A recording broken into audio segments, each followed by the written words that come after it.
Welcome to Madison Middle School, a country public school located on the quiet prairie fields of Madison, South Dakota. Quiet, that is, until the sharp ring of a bell starts another day filled with the chatter of 6th, 7th, and 8th graders. Today, we'd like to take you on a trip to Mrs. Dossett's 7th grade geography class, held every Tuesday and Thursday at 9:45 a.m. Seems as though they are ready to present their findings on countries in South America. According to Mrs. Dossett, they are given the choice to present their information in either a commercial, an acrostic poem, or through a brochure.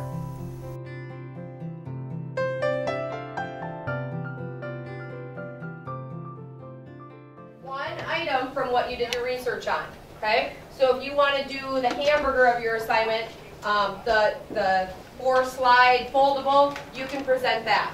Okay? If you want to sit down, please. I'll have a chair. Sit. If you want to do your vacation package, that's fine. If you want to share your acrostic poem, that's fine. Okay? When you get up to present, please give me your rubric so I can kind of grade you and look for things as we go. When you're finished presenting, just staple everything together and hand it to me so I can get a grade on it. Hello. We are here to tell you how great Columbia really is. Do you know what the capital is? How about the mountain range? In case you didn't know, the capital is Bogota, and the mountain range is the Andes. Columbia has many cool resources like gold, oil, gemstones, iron ore, natural gas, and coal. Some of the jobs are manufacturing, commercial farming, subsistence farming, and livestock raising. Can't you just imagine the culture, the food, the mountains? There are also sports like football and soccer. They have a very tropical climate. This commercial is brought to you by us. Oh.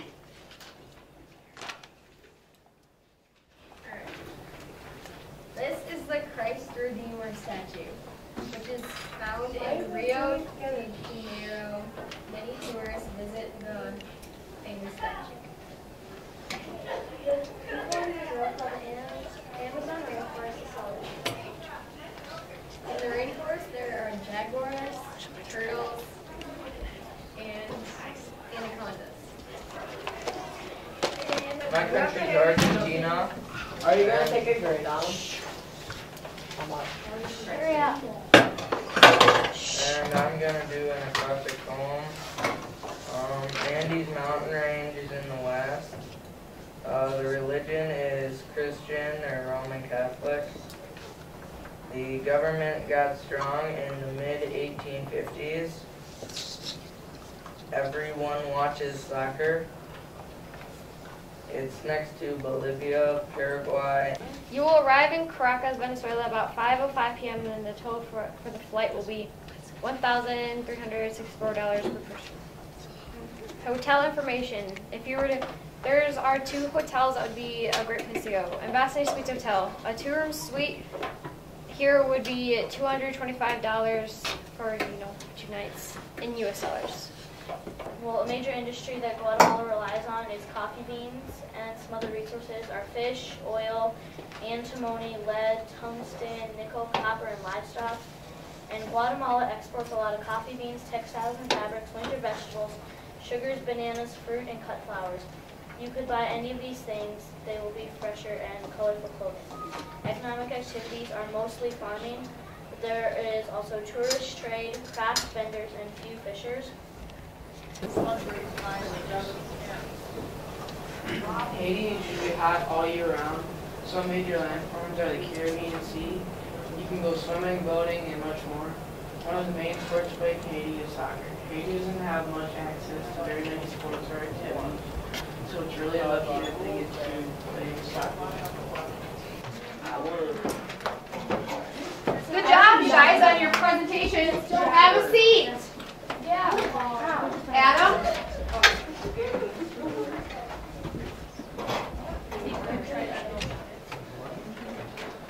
people who brought items for the fiesta will be the first ones going through the line. So if you didn't bring anything, then you just sit tight until the other people have gone through.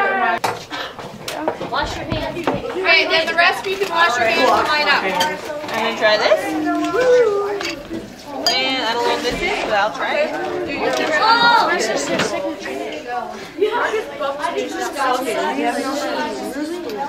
I got a little bit of everything. Wow, I bet she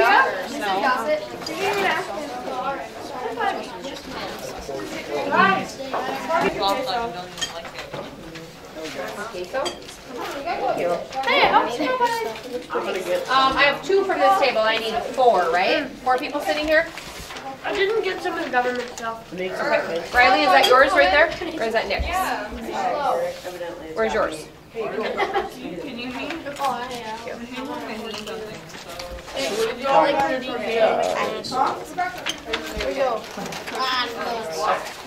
Thank you. You guys are going to be hungry for lunch now. Yeah, we will. Adam, where's your sheet? Sorry, they don't Oh, It's just color-coded. No, it's color-coded. That's not really Hey, that was color-coded. true. Oh, she's collecting no cheats. What? Come over here. Huh? Is that salsa? You won't. But that way we won't have a lot of duplications, okay? So all of the 7th graders will sign up in her class and she sees all of the 7th graders. And your research time will be in language arts class too. Another question. No, you don't get class time to make up. You get class time to research. Alright, some more chips? I know you research. You research. Oh my god. You work on it. Any other questions? Okay, let's get stuff cleaned up, please. Make sure your garbage goes in the trash. Yep. In order to know more about the student's geography and gymnastics teacher, we decided to ask Mrs. Dossett a few questions. We were just finishing up talking about their projects on Central America, and that was kind of our celebration. They have festivals in Central America, so that's why we decided to have one here.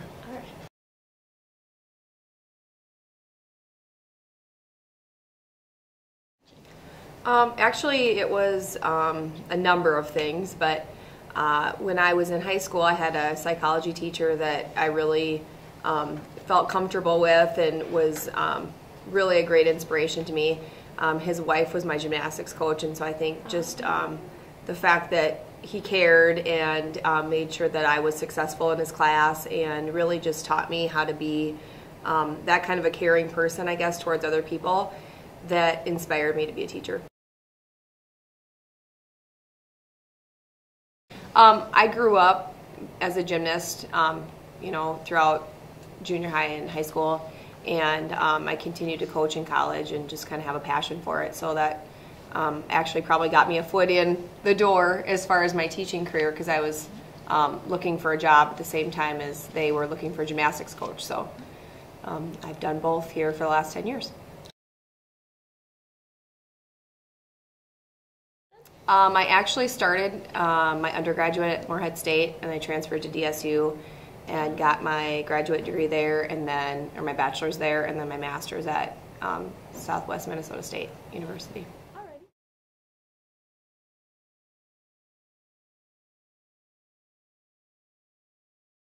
I think first and foremost you have to like working with kids. You have to be caring and empathetic, and every kid is, you know, a unique individual, and they all come from different walks of life. You know, they have different family backgrounds and dynamics there, so you really have to have an open mind when you're dealing with each kid. They're all a little bit different.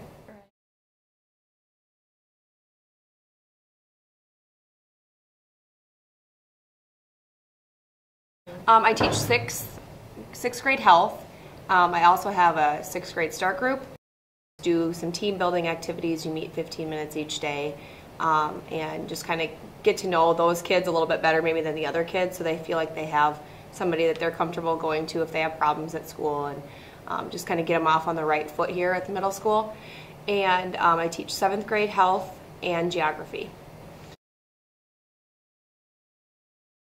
I like health probably the best because I think it really hits home with them right now. Geography is something that they'll, maybe be more interested in the future as they start to travel and kind of learn where things are. But I think both are important to them right now, but I think health maybe is a little more interesting for them. Right, a little more immediate. Yep, absolutely.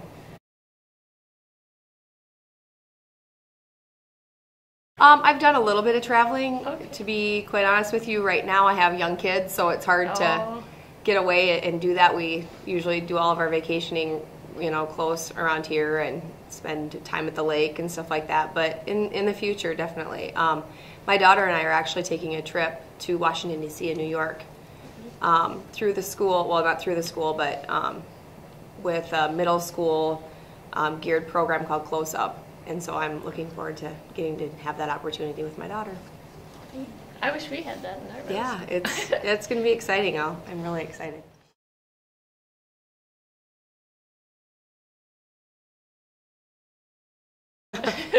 Classroom. You just, like I said earlier, you have to deal with kids on a one-by-one basis. Everybody's a little bit different. So it's helpful to have parent communication. So if I ever have, problems with kids in class, I usually try to contact parents and let them know kind of what's going on so that we can work, together. We have a really supportive administrator who is willing to step in at any time if we have any problems. Usually I can get things, we can get things handled here in class. Sometimes they just need a little break from what's going on in the classroom. They need to just walk to the drinking fountain and get a drink and cool off. I've had some tough situations, but nothing that, we haven't been able to handle here. So. Did it scare you away? No, it didn't scare me away. I'm still here. I have my own at home to deal with, so I think that helps a little bit too.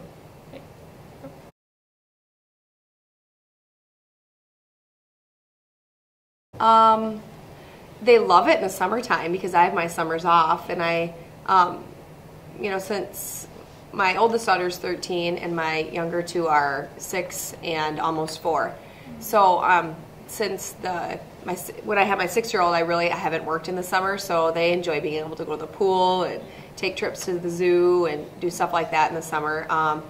And as far as the other, the hours go, I'm kind of on their schedule, so it works out really nice. And it's not super embarrassing, I don't think, for my 7th grader, but it's kind of nice. It saves her butt sometimes when she forgets her homework and she has mom that works there and can go get it for her. So it's probably embarrassing sometimes, but other times it probably has its perks.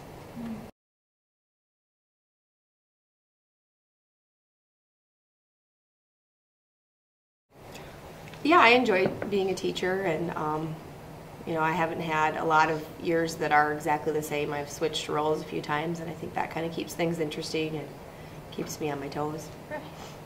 Thank you very much. Yes, you're welcome. Thank you for coming into my classroom. Hope you enjoyed the inside look into Mrs. Dawson's classroom, and we will see you next time.